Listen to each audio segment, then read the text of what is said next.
The iPhone 7 Plus, it's finally here, and I'm going head to head with the new Samsung Galaxy Note 7 and the Samsung Galaxy S7 Edge. So just as promised, let's battle these mammoths and see which one is the winner and in which way. There are so many things to compare here. So just like always, this will be an ultimate comparison. I'm comparing everything you guys need to know when choosing between one or the other one of these devices, in this case, there being three. So the design of the iPhone 7 Plus hasn't really changed much. On first appearance, it's almost identical to the iPhone 6s Plus and the 6 Plus before it. The one major thing is the camera bump and antenna bands have been removed. The Galaxy Note 7 and S7 Edge both share a very sleek design, very similar in looks, one being slightly more chunky than the other. They're all great looking devices, but how do they feel in your hand? The iPhone 7 Plus is the biggest of them all. That makes it uncomfortable to hold. Not only that, but the actual material is very slippery, and the fact that it has such wide bezels makes it really difficult to use that large display.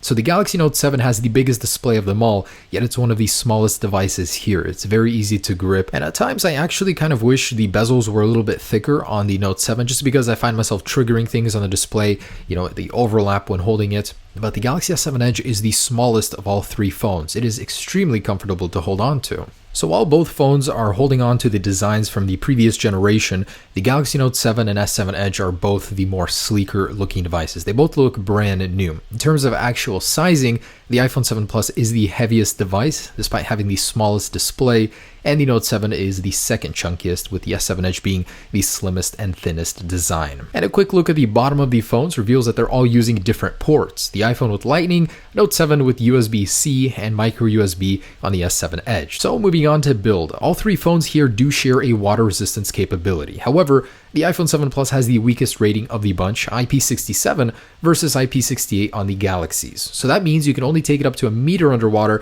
for 30 minutes versus a meter and a half on the Galaxies. It's still quite capable, just not as much as the Galaxies. Drop test results were actually pretty good on both. They all handled up to head height with flying colors. It was only when we went to 10 feet that both phones did break. The Note 7 does have Gorilla Glass 5. It's arguably the best of the bunch. So there it is in terms of build and design, all beautiful phones in their very own ways. So let's move on to the most important thing, and that is displays. To me, this is the number one thing I interact with on my phone. It's very important to have a great, bright, clean display. The iPhone 7 Plus does have a brighter display, not quite as bright as the Note 7 or the S7 Edge, and it now features a P3 color gamut, which the Note 7 already had.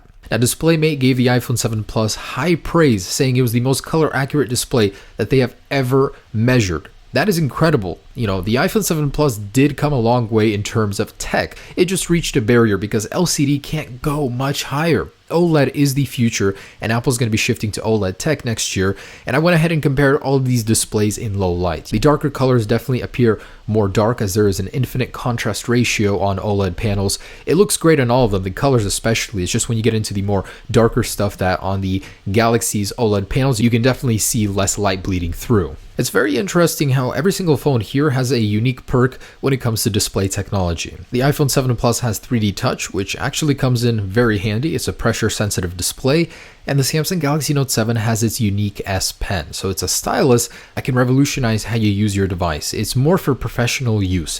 It also does have the curved edge, which the S7 Edge also has, except it's a little bit more apparent on the S7 Edge. So it's, not as useful as the other ones, but it's certainly there. Every single phone does have an edge to it, except the iPhone 7 Plus is more for aesthetics, whereas they're actually useful on the Note 7 and S7 Edge. And finally, we arrive at power. This is the one I was most excited to make ever since they announced the iPhone, because I knew it would be an incredibly powerful device. Apple is always optimizing what they have so well. This time around, it brings the big guns, a 2.23 gigahertz processor, quad core, two of them on both devices being the powerful ones, two on the less powerful scale. So Geekbench results are actually quite crazy.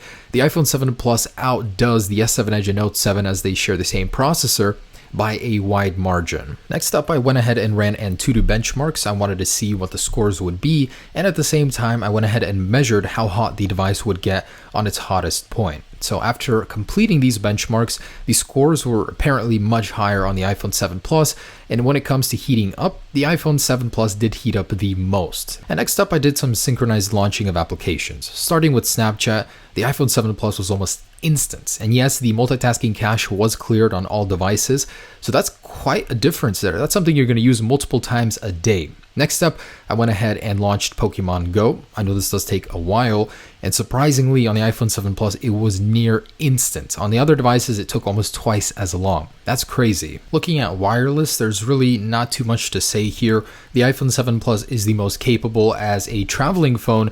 The other devices have a higher theoretical download speed. And taking a look at the batteries, the iPhone 7 Plus has the smallest battery of the bunch, 2900 milliamps versus a larger 3500 and 3600 milliamp battery. The Galaxies have the advantage of fast charging and wireless charging, which is in a league above the 7 Plus. Next up, sound output. This is very important because the iPhone 7 Plus just got stereo speakers, and man does it use them well. You got a much higher reading there in terms of decibels.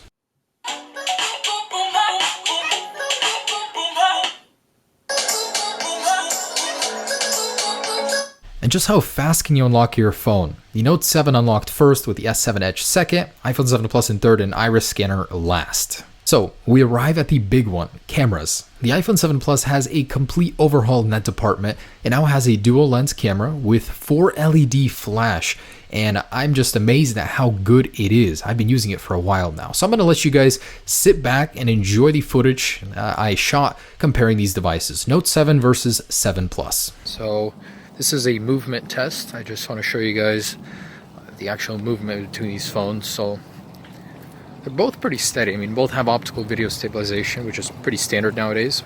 It's kind of a grayish, overcast day, but I mean, it looks pretty good. So from the on-screen, I can already see that the Galaxy seems to represent colors a little bit more fake, but it's more pleasing to the eyes, certainly. So there's that. I'm going to try and get some faster movement in here. So you tell me which shake is better. There's that. Here's my cat. It's very unusual to actually see him like this. There's a mouse trap. He's not doing his job very well. Look at that shot. That's beautiful. Oh my goodness. I have such a good looking cat. Alright, so just random quality. Just want to show you guys these flowers. Looks beautiful on both, really. Here's some pink flowers. And I gotta say, focus is very, very good. So on both of them, focus is near instantaneous. On the Galaxy, it's a little bit faster, that's for sure. So the iPhone was blurry for a couple seconds, and then it focuses. But the Galaxy focus is instantaneous. I love that. Let's take a look at these. Gorgeous, absolutely gorgeous. I love it.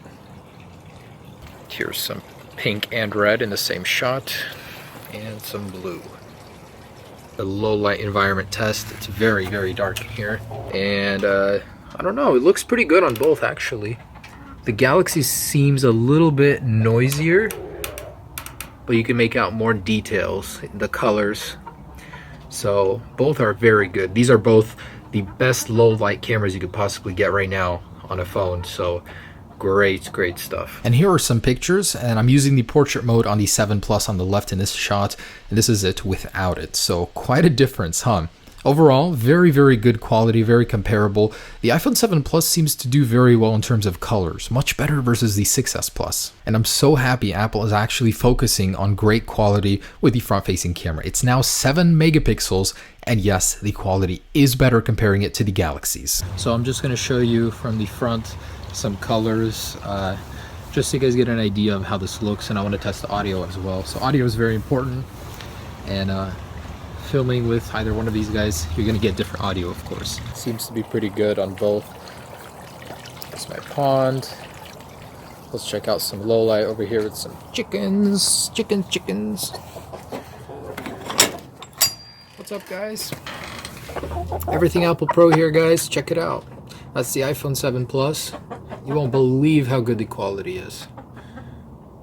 Yeah, that's it. So the last thing I wanted to touch on is special technology. This is something that stands out to me, is that the iPhone 7 Plus now has 4 LED flash, well, both the 7 and 7 Plus. It now has a capacitive home button, which has no physical touch to it whatsoever. It has stereo speakers, which is a really big one for me personally, and the dual lens camera with optical zoom. I haven't covered it really in shots, but you can zoom in using the actual zoom. The portrait mode is a really big deal as well. It'll blur your background in real time, and no other phone on the market does this right now. You can get some crazy good shots with it. I'm just impressed. It's my favorite feature of the 7 Plus. And there's also instant setup with select Apple accessories. So you'll use NFC to go ahead and connect with that W1 chip instantly. No software setup. The Galaxy does have iris scanning, which is honestly pretty cool. It does have the new stylus, which has been reimagined. It's much better, much more useful. And hey, look at this. It does have a 3.5mm headphone jack, so no need to fiddle around with adapters or anything like that. Also, my favorite thing about this guy is that it does have wireless charging and quick charge. So even if the battery life isn't that great, you can charge it up almost instantly. So of course, each phone does have its own merits. Look through this list that I wrote for each phone and find those points that are most important to you. We all have different ones. For me, personally, the flash, the camera is number one about the 7 Plus, and also the virtual home button is really, really cool. The Galaxy comes with a lot more innovation, that's for sure. It has a deeper water resistance rating, a sharper, brighter display versus the iPhone 7 Plus, and of course many other reasons to choose this one. Overall though, I'm quite surprised. These phones are amazing. I mean, they are top of the line. Choosing between one or the other is going to be a very difficult task. So the last point I wanted to touch on is pricing. This is off-contract pricing, and for the most part, they're pretty evenly matched. The Note 7 is a little bit expensive. You're getting a lot for that money, don't get me wrong. It's just $100 more than the base entry model iPhone 7 Plus. For the same price, the 7 Plus will offer 128 gigabytes out of the box. So guys, there it is. That took so long. So I just wanted to say thanks so much for watching. It means a lot to me. Hopefully I made this choice a little bit easier for you. It's not easy. Whichever choice you make, it won't be the wrong one. Have a great day, guys. Enjoy your devices and all the cool things you can do with them. Peace.